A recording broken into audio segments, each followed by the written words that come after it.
your past. Hi, welcome to Cinema Journal, and this is my first impression of the highly anticipated video game movie, Assassin's Creed. Michael Fassbender plays as Callum Lynch, a convicted murderer who is sent to Abstergo Industries after they faked his execution. Why? Because Abstergo Industries happen to be the Knights Templars. You know, these guys. And they want Callum for his ancestors' memories that helped them locate the Apple of Eden, said to seed the first sin, so that he can use it to save the human race by controlling the free will of his population. But wait a minute, you ask. Why would they need Callum's ancestors' memories if they are already dead? I'm glad you asked that. Played by Academy Award winner Marion Cotillard, Dr. Sophia Ryken is the head scientist of Abstergo and runs the Animus Project, a machine that can recreate the memories of a person's ancestors stored inside of their brain. And their person of interest is Aguilar de Najar, also played by Fassbender, an assassin from the days of the Spanish Inquisition and centuries-long enemy of the Knights Templar, in hopes that he might lead them to the Lost Relic. Okay, if all of this sounds confusing to you, or you have a lot of questions about all of this, I apologize. Assassin's Creed is supposed to be a standalone story that is, I think, canon to the incredibly popular video game franchise of the same name. Having only played the very first game, the whole premise is that the player can travel back through time by looking through the memories of the series' main characters' ancestors set in different time periods in world history, like the Crusades and the American Revolution. An interesting blend of science fiction and historical fiction, it exploded with popularity and it looks like it might not go away anytime soon. And like with every popular video game that comes along, there is talk of it getting its own adaptation to be put onto the big screen. However, with such an impressive cast selected for this film along with a stunning trailer that I covered months ago, hope began to spring that maybe, just maybe, this could be the one that will break the ongoing trope of the bad video game adaptation.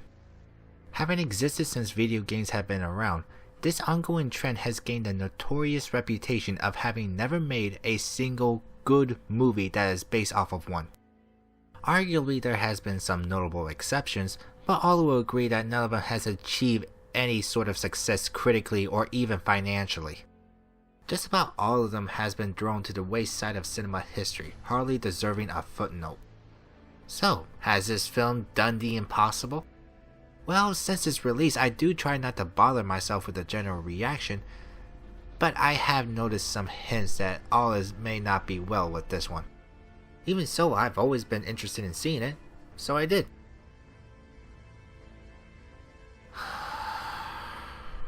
Where do I even begin with this? I guess I can just get the things that I do like about this film out of the way quickly, and I do mean that literally. The design of the animus in the film is completely different than what they have in the game, and is for the better in my opinion. With the main character having to relive the memories of his long dead ancestor and having to act them out along with the projections showing off their surroundings helps give it a cinematic flair that was certainly needed. It also helped explain the side effects that the animus can have on its users, such as hallucinations, as well as buying into them actually learning the skills of the assassins for their own. These scenes also serve as the most memorable moments of the film, where they get to recreate the historical world of the 15th century Spain by showing off some high-octane action sequences that felt both exciting and dull at the same time. What I mean is that, while the scenes are well done, there is hardly any context to them. It's basically a movie within a movie, with its own story and characters, and it's fragmented into pieces that make it feel hollow. Not to mention that it only showcases action scenes, which, I have to say, kinda defeat the whole premise of what the original games are.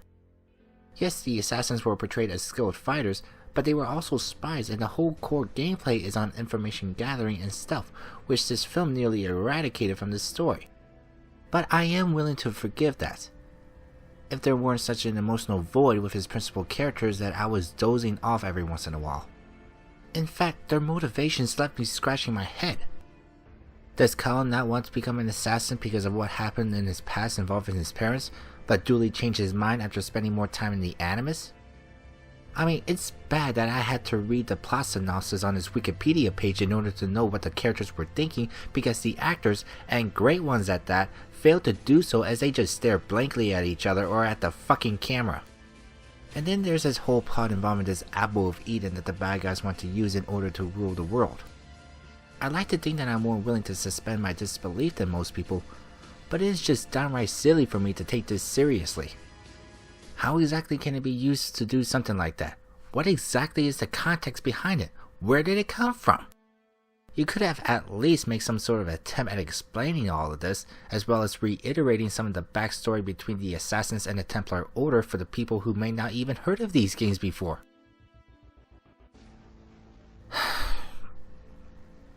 I don't think that this is as big of a mess that a lot of people say it is, but it's close. I don't feel any anger towards it, just this bitter disappointment. This honestly feels that this could have worked if they just allowed more emotional context and let it be bigger than what we got. I think they should have had the same mindset as if they were making an historical epic film like Lawrence of Arabia or the Ten Commandments, based off of my first experience with the first game. I believe that they've got everything that they need here to make a good movie, but they squandered it. That is almost heartbreaking. And worst of all, they have been saying for months how much they want to make more movies after this, but I can't see that happening with how much this film has bombed at the box office along with its reception. It's a downright bad movie, no ifs, ands, or buts about it. It probably won't be the final nail in the coffin when it comes to video game film adaptations, but I think I just heard the band rehearsing his funeral march. I guess we'll just have to wait a little bit longer for that one video game movie that's going to blow everybody's minds. In the meantime, I guess I'll just play some Assassin's Creed myself.